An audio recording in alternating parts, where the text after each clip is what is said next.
Pastor Roy Gearhart from Galloway United Methodist Church in Franklin, Pennsylvania, sharing a few words of encouragement to help us follow after Jesus.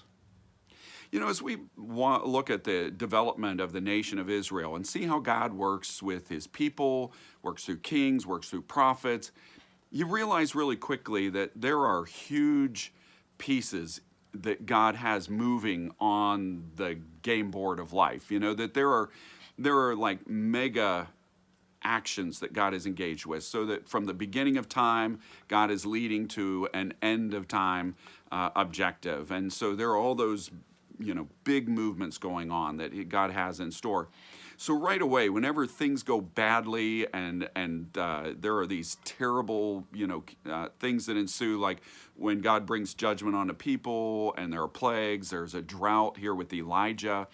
You realize that all of these people that, are out there dealing with all of this, and we can really relate. It's like, yeah, I'm dealing with all kinds of problems in this world, nations, doing all these things, big companies doing all these things, and I'm just like stuck in the cogs of all that, right? But, those things make you so aware that the world does not revolve around you, right? It's like, yeah, I really want it to sometimes, but it just doesn't. The world does not revolve around you. And that's true even with what God is doing. The world doesn't revolve around you. And yet, somehow, shockingly, amazingly, God is able to center attention on you in a very personal way. Look at Elijah. Elijah is a prophet. He's engaging with the king, and the whole nation is being brought under this drought as a punishment, a wake-up call from God. And yet God takes care of Elijah. He makes sure that he's fed, has water, a place to stay, and everything. And so God is like personally dealing with Elijah. Even though the world doesn't revolve around Elijah, God is able to center on Elijah. But you might think, well, yeah, sure, but Elijah is a big shot, right? He's important to God. Everybody else is just, collateral damage, just useless peons. And it's like, no. Whenever the Lord sent Elijah down to Zarephath to stay with that widow was a person that would have been tracking way off the radar screen of important people in the world. And yet God goes and ministers to her. She's not just a tool to take care of Elijah.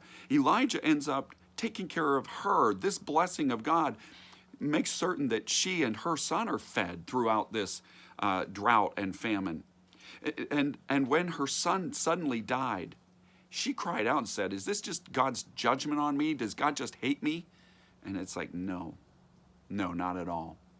And God raised up her son to life. It reminds me of the way that Jesus dealt with the widow in Samaria in John chapter 4. Remember, he sat down at a well in the middle of the day, and a woman came out to get water, and Jesus, like Elijah, asked this widow for a drink of water. And that then opened up a whole conversation between Jesus and this Samaritan woman.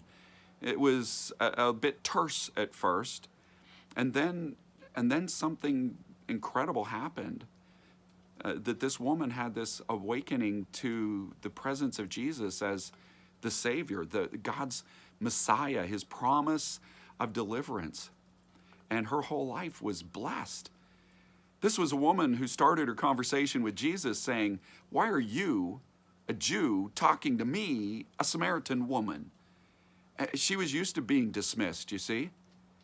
And that's the whole point of what I'm saying, is that in this whole movement of mega pieces on the board, in the whole process of what's going on in the world, nations, kings, companies, business, all this stuff that just runs over us, pandemics that sweep our lives along, you're not the center of the world. You're not the center of the universe, but God still has this amazing way of centering on you and me in really personal ways, caring for us, blessing us, leading us in very, very personal ways.